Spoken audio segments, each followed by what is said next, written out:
Yes.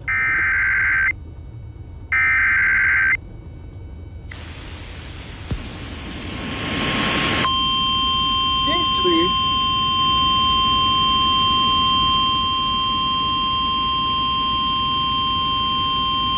The National Weather Service in Lake Charles has issued a severe thunderstorm warning for Northeastern Parish in central Louisiana, Northwestern Avoyelles Parish in central Louisiana, until 5:30 p.m. Central Daylight Time.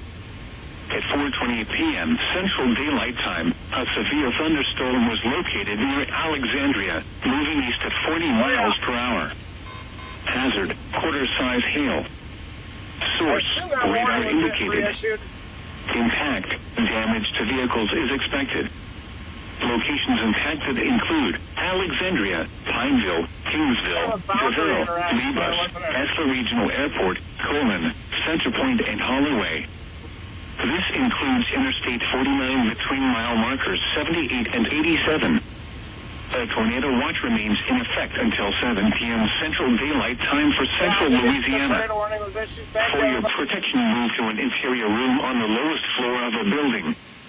A tornado watch remains in effect until 7 p.m. Central Daylight Time for central Louisiana.